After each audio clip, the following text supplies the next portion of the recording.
आप सभी माताओं और बहनों को हमारी ओर से जितिया व्रत की हार्दिक शुभकामनाएं। आज के इस वीडियो में हम सुनेंगे जितिया व्रत से जुड़ी हुई संपूर्ण व्रत कथा। जितिया व्रत को खास संतान के लिए किया जाता है। मान्यता है कि इस व्रत का पालन करने से संतान दीर्घायु होती है, साथ ही संतान तेजस्वी और मेधावी बनती है। इस व्रत को संतान के लिए किया जाता है, इसीलिए जितिया व्रत सभी माताओं और बहनों के लिए अति आवश्यक है। मेरी माताओं एवं बहनों, शास्त्रों के मुताबिक जो महिला जितिया का व्रत रखती है उसकी संतान की रक्षा स्वयं भगवान श्री कृष्ण करते हैं। इसीलिए इस व्रत का कुछ खास ही महत्व माना गया है। जितिया व्रत को जीवित पुत्र का व्रत के नाम से भी जाना जाता है। पूर्वांचल में मनाया जाने वाला जितिया पर्व बहुत ही महत्वपूर्ण माना गया है। शास्त्रों में इसका उल्लेख किया गया है। हिंदू धर्म की एक महान पौराणिक कथा के अनुसार जब महाभारत के युद्ध के दौरान अश्वत्थामा ने अभिमन्यु की पत्नी उत्तरा के गर्भ में पल रही संतान को मार दिया था, तब भगवान श्री कृष्ण ने अपनी शक्तियों से एक बार फिर से उसे जीवित कर दिया था। जन्म के बाद इस पुत्र का नाम जीवित पुत्र का रखा गया। माना जाता है कि इसी के बाद से जितिया यानी कि जीवित पुत्रिका का व्रत रखने की परंपरा शुरू हुई थी। हर साल जीवित पुत्रिका का व्रत अश्विनी माह के कृष्ण पक्ष की अष्टमी तिथि के दिन रखा जाता है। इस दिन पितृपक्ष की अष्टमी तिथि का श्राद्ध भी किया जाता है। इस व्रत में भगवान श्री गणेश, माता पार्वती और शिव जी की पूजा की जाती है। वैसे तो इस व्रत की पूजा प्रदोष काल में की जाती है।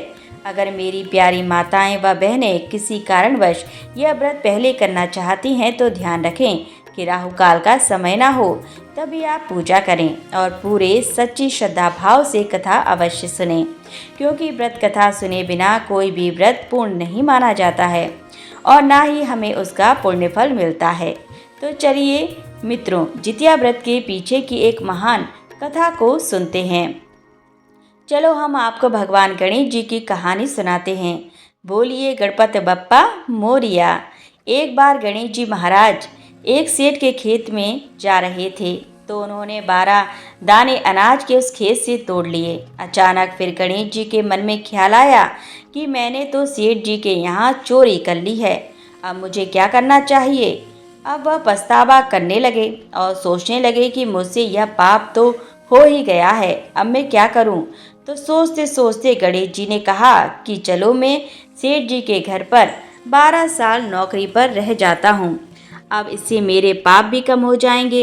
यह सोचकर गणेश जी ने एक बालक का रूप धारण कर लिया और बालक का रूप धारण करके सेठ जी के घर चले गए। जब वह सेठ के घर पहुँचे तो वह सेठ जी से कहने लगे कि मुझे किसी भी काम पर रख लो, मुझे अपना पाप कम करना है। अब सेठ जी को एक छोटे से नौकर की जरूरत भी थी। अब उस सेठ ने बालक रूपी गणेश जी को काम पर रख लिया। एक दिन सेठानी जी राख से हाथ धो रही थी, तभी गणेश जी ने सेठानी जी का हाथ पकड़कर मिट्टी से धुला दिया।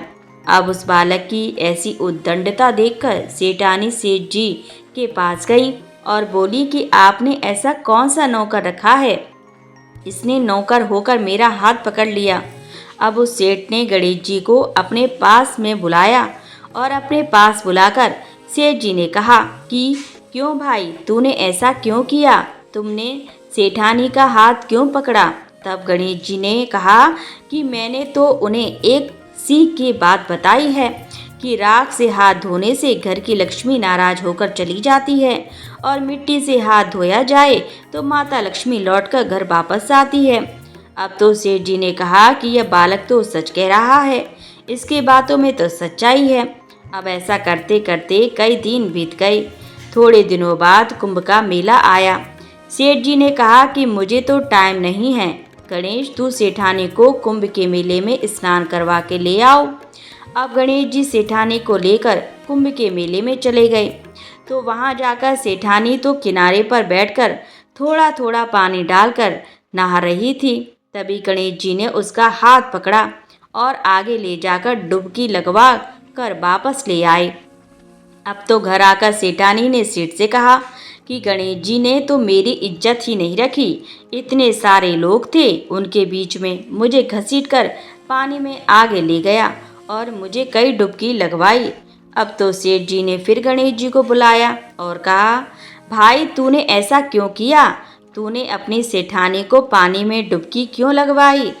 तब गणेश जी ने कहा कि सेठानी जी तो गंदे पानी से किनारे पर बैठकर नहा रही थीं, तो मैंने उनको आगे ले जाकर अच्छे पानी में डुबकी लगवाकर लाया हूँ। इससे अगले जन्म में बहुत बड़े राजा और राजपाट मिलेंगे। अब सेठ जी ने सोचा कि गणेश तो सच कह रहा है और सेठ ने उसे और कुछ नहीं कहा। एक दिन सेठ जी के घर में पूजा पाठ हो रही थी, हवन हो रहा था। तभी सेठ जी हवन पर बैठे थे और उन्होंने गणेश जी से कहा कि जाओ सेठानी को बुलाकर लाओ। जैसे ही गणेश जी सेठानी को बुलाने अंदर गए तो सेठानी तो काली चुनरी ओढ़कर तैयार होकर गणेश जी के साथ चलने लगी। तभी गणेश जी ने उस चुनरी को उतारकर फाड़ दिया और कहा कि लाल रंग की चुनरी ओढ़ के सेठ जी के पास चलो। अब सेठानी जी नाराज हो गई और उन्होंने गणेश जी के साथ आने से मना कर दिया और वह अपने कमरे में ही सो गई। उधर हवन पर बैठे हुए सेठ जी सेठानी का इंतजार कर रहे थे। काफी देर हो चुकी थी, सेठानी जी बाहर नहीं आई। तब सेठ जी उठकर स्वयं अंदर गए तो देखा तो सेठानी जी सो रही थी। अब सेठ जी के आते ही सेठानी उठकर खड़ी हो गई। फिर सेठ जी ने कहा कि क्या बात है, तुम सो क्यों रही हो? तभी सेठानी जी बोली कि आज तो गणेश जी ने हद ही कर दी, मेरी चुनरी फाड़ दी। इसके बाद फिर सेठ जी ने गणेश जी को बुलाकर बहुत डांटा और कहा कि तुम बहुत बदमाशी करते हो, सेठानी के साथ ऐसा मत किया करो। तब गणेश जी ने कहा कि पूजा पाठ में काले रंग वस्त्र नहीं पहनते, इसीलिए मैंने तो सिर्फ लाल वस्त्र पहनने के लिए बोला था। काला वस्त्र पहनने से कोई भी शुभ काम सफल नहीं होता। तो फिर सेठ जी ने सोचा कि गणेश जी हैं तो समझदार। ऐसा करते करते कई दिन बीत गए। एक दिन सेठ जी के घर पर गणेश भगवान की पूजा थी। तब पंडित जी ने सेठ जी से कहा कि वह तो भगवान गणेश जी की मूर्ति लाना भूल ही गए, अब क्या करेंगे? तभी गणेश जी बोले कि मेरे को ही मूर्ति बनाकर विराजमान कर लो, आपकी पूजा सफल हो जाएगी, आपके सारे काम सफल हो जाएंगे। अब उस गणेश की यह बात सुनकर सेठ जी को बहुत ही गुस्सा आया और वह बोले कि अब तक तो तुम सेठानी से ही मजाक करते थे, वहाँ तक तो ठीक था, लेकिन अब तो तुम मुझसे भी मजाक करने लगे हो। अब गणेश जी बोले कि मैं मजाक नहीं कर रहा हूँ, मैं तो सच ही कह रहा हूँ। ऐसा कहते ही गणेश जी ने अपनी असली रूप धारण कर लिया। अब क्या था, सेठ और सेठानी तो देखते ही रह गए। फिर उन्होंने गणेश जी की पूजा शुरू की। पूजा खत्म होते ही गणेश जी तो वहाँ से अंतर्ध्यान हो गए। अब सेठ और सेठानी को बहुत ही अफसोस हो रहा था कि इतने सालों से हमारे पास गणेश जी रह रहे थे और हमें पता ही नहीं चला, अनजाने में हमने उनसे कितना काम करवाया। ऐसा सोचते सोचते सेठ जी तो बहुत ही दुखी हो गए। अब गणेश जी ने रात को सेठ के सपने में आकर सेठ जी से कहा कि सेठ जी, आपके खेत से मैंने 12 साल पहले 12 अनाज के दाने तोड़ लिए थे, उसी का कर्ज उतारने के लिए मैंने आपके घर 12 सालों तक नौकरी की थी। आपको अफसोस करने की कोई ज़रूरत नहीं है, आज से तुम्हारे घर में किसी भी चीज़ की कमी नहीं रहेगी। इस प्रकार से गणेश जी के आशीर्वाद से सेठ और सेठानी पुत्रवान और धनवान हो गए।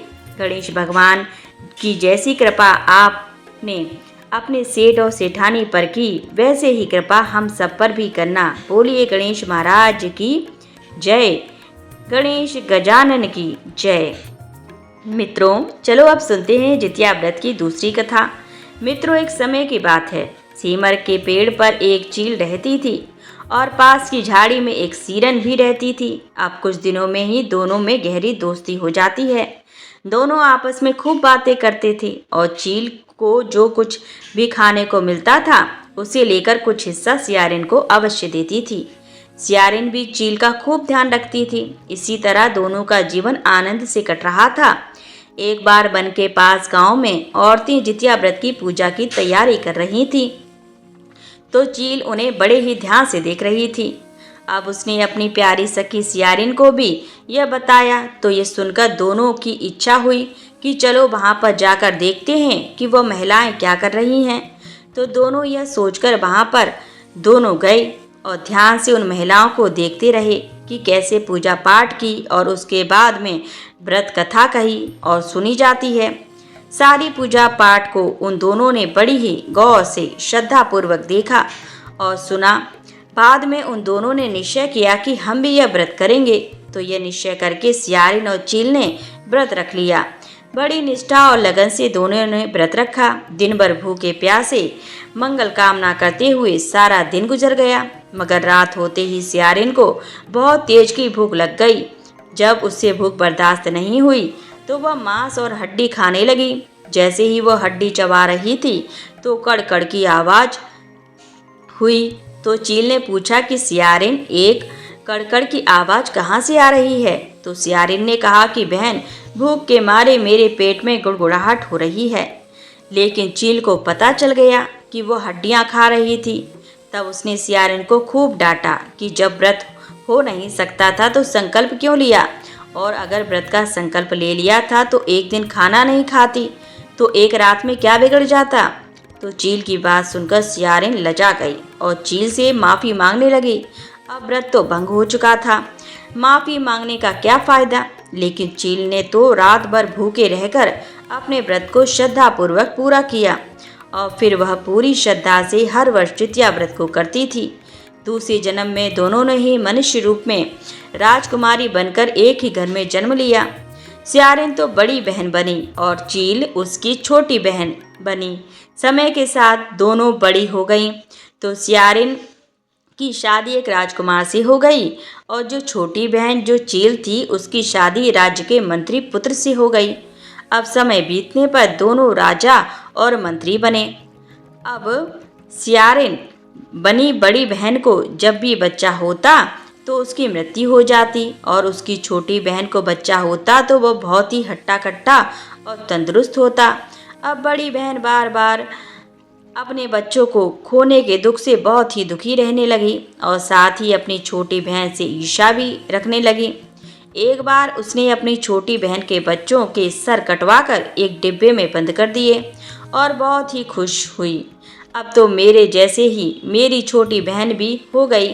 लेकिन कुछ देर बाद वह क्या देखती है कि थोड़ी ही देर बाद में उसकी छोटी बहन के बच्चे माँ माँ करते हुए दौड़ते हुए आते हैं। तो यह देखकर वह आश्चर्यचकित हो उठती है और जाकर जिस डिब्बे में उनके सर काट कर बंद किए थे वह उस डिब्बे को खोलकर देखती है तो आश्चर्यचकित हो उठती है, क्योंकि उस डिब्बे में बहन के बच्चों के सिर नहीं बल्कि मिठाई पड़ी थी। अब तो उसने कई बार और उसके बच्चों को मारने का प्रयत्न किया। उसके बहन के बच्चे मर जाएं या तो उसके पति को मारने की कोशिश करती, पर वह कभी भी सफल नहीं हुई। समय बीतता गया, वह इस तरह की कोशिश करते करते हार चुकी थी। तो एक दिन उसने देखा कि उसकी छोटी बहन सज धजकर पूजा की थाली लेकर कहीं जा रही थी। तो उसने पूछा कि बहन, तुम कहाँ जा रही हो? तब उसने बताया कि मेरा आज जितिया का व्रत है।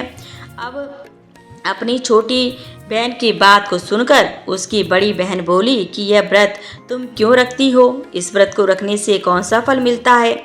तब वह बोली कि बहन, इस व्रत को करने से निसंतान को संतान की प्राप्ति होती है और जिनको संतान है उन्हें आरोग्य जीवन और लंबी उम्र का आशीर्वाद मिलता है।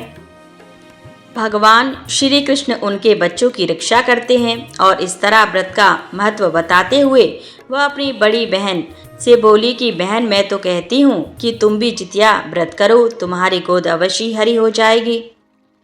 अब तो अपनी छोटी बहन के मुख से ऐसी बात सुनकर उसे अपनी भूल का आभास हो गया कि मेरी छोटी बहन मेरी सूनी गोद की परवाह करती है, मैं उसकी ही गोद को उजाड़ने पर तुली हूँ। वह हाथ जोड़कर रोकर अपनी बहन से माफ़ी मांगने लगी। अब उसकी छोटी बहन ने उसे माफ़ कर दिया और उसे अपने साथ पूजा करने के लिए ले गई और वहां जाकर जितिया व्रत की विधि विधान से पूजा की और व्रत रखवाया। व्रत कथा सुनी। व्रत के प्रभाव से रानी ने 9वें महीने में बहुत ही सुंदर पुत्र को जन्म दिया। फिर दोनों बहनें हंसी खुशी रहने लगीं और हर साल जितिया व्रत रखने लगी। मित्रों, चलो अब जितिया व्रत की तीसरी कथा को सुनते हैं। गंधर्व के राजकुमार का नाम जीवोत्वाहन था। वे बड़े उदार और परोपकारी थे। जीमूतवाहन के पिता ने वृद्धावस्था में वानप्रस्थ आश्रम में जाते समय इनको राज सिंहासन पर बैठाया, किंतु इनका मन राजपाट में बिल्कुल भी नहीं लगता था। तो अपने राज्य का भार अपने भाइयों पर छोड़कर स्वयं वन में अपने पिता की सेवा करने के लिए चले गए। एक दिन वन में जीमूतवाहन की मुलाकात मलय नामक राजकन्या से हुई और दोनों में प्रेम हो गया। एक दिन जब वन में दोनों घूम रहे थे तो जीमूतवाहन काफी आगे निकल गए। तब उन्हें एक वृद्ध महिला विलाप करते हुए दिखाई दी। अब तो इस तरह उसे रोते बिलखते देखकर जीमूतवाहन उसके पास गई और रोने का कारण पूछा। तो वृद्ध महिला ने रोते हुए बताया कि मैं नागवंश की स्त्री हूँ, मेरे इकलौते पुत्र है और पक्षीराज गरुड़ के प्रकोप से मुक्ति दिलाने के लिए नागों ने यह निर्णय लिया था कि रोजाना वह गरुड़ के पास एक नाग भेजते रहेंगे। तो आज मेरे पुत्र शंखचूर्ण की बलि का दिन है। आज मेरे पुत्र का जीवन संकट में है और थोड़ी ही देर बाद मैं पुत्र विहीन हो जाऊंगी। एक स्त्री के लिए इससे बड़ा दुख क्या होगा कि उसके जीते जी उसका पुत्र ना रहे। तो इस तरह बताते हुए वह बूढ़ी औरत बुरी तरह से विलाप करने लगी। जीमूतवाहन को यह सुनकर बहुत ही दुख हुआ।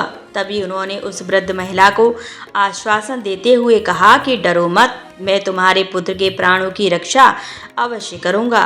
आज मैं उसके स्थान पर खुद को लाल कपड़े में ढककर बद्धशिला पर लेट जाऊंगा ताकि गरुड़ मुझे खा जाए और तुम्हारा पुत्र बच जाए।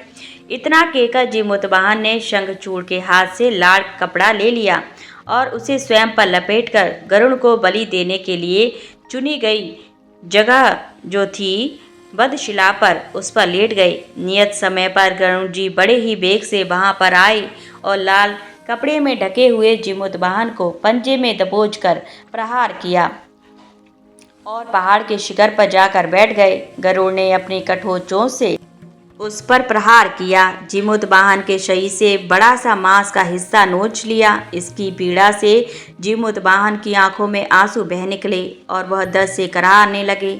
अपने पंजे में जकड़े प्राणी की आंखों से आंसू और मुंह से कराह सुनकर गरुड़ बड़े ही आश्चर्य में पड़ गए, क्योंकि ऐसा पहले कभी नहीं हुआ था।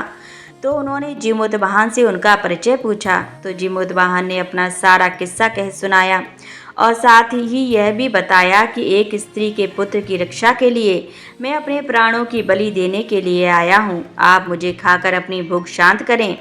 यह सुनकर गरुड़ उनकी बहादुरी और दूसरे की प्राण की रक्षा के लिए स्वयं का बलिदान देने की हिम्मत से बहुत ही प्रभावित हुए। उन्हें स्वयं पर पछतावा होने लगा और वह सोचने लगे कि एक मनुष्य है जो दूसरे के पुत्र की रक्षा के लिए स्वयं बलि दे रहा है और एक मैं हूँ जो देवों के संरक्षण में हूँ किंतु दूसरों की संतान की बलि ले रहा हूँ।